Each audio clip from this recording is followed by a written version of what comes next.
యుద్ధాన్ని ఒంటరిగా గెలిచే శక్తి ఉన్నవాడు ఎందుకు తన శిరస్సునే అర్పించాడు?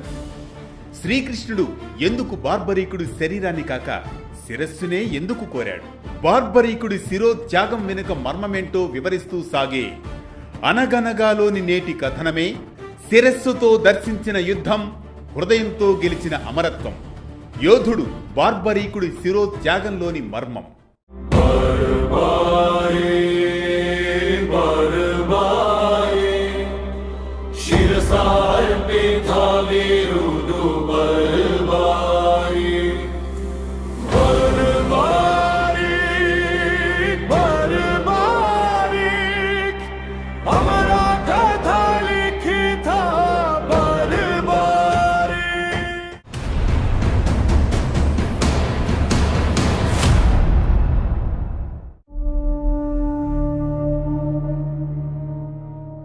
అనగనగా అది ద్వాపరయుగం, కురుక్షేత్ర సంగ్రామ సమయం.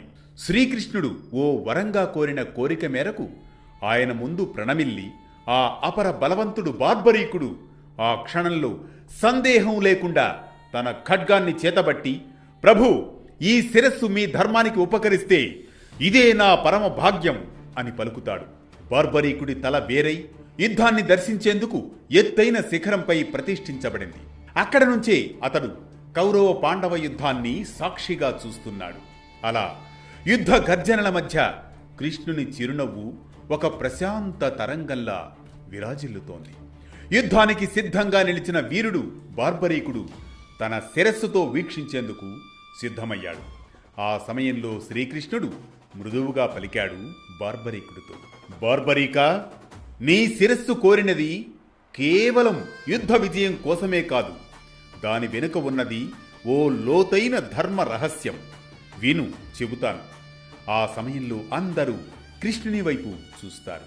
నీది ఈ జన్మ మాత్రమే కాదు అని కృష్ణుడు కొనసాగిస్తాడు. బార్బరీకా, గత జన్మలో నీవొక యక్షుడివి. గర్వంతో, అహంకారంతో ఋషుల్ని అవమానించిన ఫలితంగా నీవు ఘోర శాపానికి గురయ్యావు. నీకు శరీరంతో యుద్ధం చేసే అవకాశం ఉండదు, శిరస్సుతోనే యుద్ధాన్ని దర్శిస్తావు అనే శాపం నీకుంది. బార్బరీకుడి నేత్రాలు నీటితో నిండిపోయాయి. ప్రభూ, ప్రభూ, అందుకేనా ఈ జన్మలో నాకీ విపరీతమైన శక్తి, శాపం అని ప్రశ్నిస్తాడు. కృష్ణుడు చిరునవ్వుతో తల ఊపాడు. అవును, నీ శక్తి సాధారణమైనదే బార్బరీకా. 3 బాణాలతో యుద్ధాన్ని క్షణాల్లో ముగించగల శక్తి నీది. కానీ పాల్గొనడం యుద్ధ ధర్మాన్ని భంగపరుస్తుంది. అందుకే నీ తలనే నేను కోరాను. అంతటితో ఆగలేదు కృష్ణుడు. బార్బరీకా, నీవు కలియుగంలో ఖాటూశ్యామ్గా పూజింపబడుతావు. నీ పేరు తలుచుకున్న వారికి కష్టం చిటికెలో తొలగిపోతుంది. న్యాయం కోరేవారికి నీవు ఆశ్రయమవుతావు. నిరాశలో ఉన్నవారికి నీవొక ఆశా కిరణం అని వరమిస్తాడు శ్రీకృష్ణుడు. ఆ రోజు బార్బరీకుడు యుద్ధ వీరుడిగా కాదు, త్యాగానికి, భక్తికి, శరణాగతికి ప్రతీకగా చరిత్రలో నిలిచిపోతాడు. ద్వాపరయుగ మహాభారత యుద్ధంలో బార్బరీకుడి బాణం శ్రీకృష్ణుని చుట్టూ ప్రదక్షిణ చేస్తూ చివరకు ఆయన కుడికాలి చుట్టూ తిరుగుతుంది. ఆ బాణం ఇతర అవయవాలను తాకకుండా పాదం వద్దే ఆగిపోవడం వెనుక ఒక గూఢార్థం ఉంది. శ్రీకృష్ణుడు సాక్షాత్తు పరబ్రహ్మ స్వరూపమైనప్పటికీ లీలావతారంలో ధర్మస్థాపన కోసం మానవ శరీరాన్ని ధరించాడు. ఆ సందర్భంలో బార్బరీకుడి బాణ ప్రభావం వల్ల ఆయన పాదభాగం స్వల్పంగా బలహీనమైందనేందుకు అది ఒక గుర్తు. ద్వాపర యుగాంతంలో భూలోక లీలను ముగించుకునే సమయంలో వేటగాడు జరా విసిరిన బాణం శ్రీకృష్ణుని కాలికే గురిచేసిన కథనాన్ని మన పురాణాలు పేర్కొంటున్నాయి. ఇది సాధారణ సంఘటన కాదు. కురుక్షేత్ర యుద్ధంలో బార్బరీకుడి బాణం తాకిన అదే పాదం కావడం దైవ సంకల్పంలోని ఒక అంతర్గత సంబంధమని పండితులు చెబుతారు. ఇలా చూస్తే కాలచక్రం తన మొదలైన చోటికే తిరిగి వచ్చిందన్న భావన కూడా ఇందులోని మరో రహస్యం. దక్షిణ భారతదేశంలో బార్బరీకుడి గాథ ఎక్కువగా ప్రాచుర్యంలో లేకపోయినా ఉత్తర భారతదేశంలో మాత్రం ఆయనను ఖాటూశ్యామ్గా భక్తి శ్రద్ధలతో ఆరాధిస్తారు. ముఖ్యంగా రాజస్థాన్ ప్రాంతంలో ఖాటూశ్యామ్ దేవాలయం ప్రసిద్ధి చెందింది.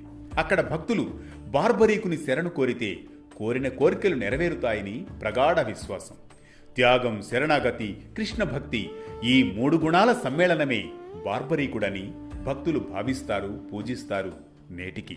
రాజస్థాన్ ఎడారి ప్రాంతంలో సికార్ జిల్లాలో వెలిసిన ఖాటూ శ్యామ్ దేవాలయం భక్తుల విశ్వాసానికి నిలువెత్తు ప్రతీక.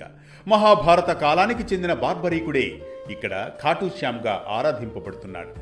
శ్రీకృష్ణుని వరం వల్ల కలియుగంలో తన పేరుతో పూజలు పొందుతాడని నమ్మకం. పౌరాణిక కథనం ప్రకారం బార్బరీకుని శిరస్సు భూమిలో లీనమైన ప్రదేశంలోనే ఈ ఆలయం నిర్మించబడింది. ఒక రైతు తన పొలాన్ని దున్నుతూ ఉండగా నాగమణిలా కాంతివంతంగా వెలిగిన శిరస్సు బయటపడినట్లు చెబుతారు. ఆ దివ్య సంకేతంతో అక్కడ ఆలయం నిర్మించగా నాటి నుంచి అది అద్భుత క్షేత్రంగా ప్రసిద్ధి చెందింది. ప్రతి ఏటా ఇక్కడ లక్షలాదిగా భక్తులు ఖాటూకి తరలివచ్చి శ్యాంబాబాని దర్శిస్తారు. నిజమైన శరణాగతి ఉంటే కోరిన కోరికలు నెరవేరుతాయనే అచంచల విశ్వాసమే ఈ ఆలయం మహిమ. ఇది శిరస్సుతో దర్శించిన యుద్ధం, హృదయంతో గెలిచిన అమరత్వం, యోధుడు బార్బరీకుడి శిరోత్యాగంలోని మర్మం.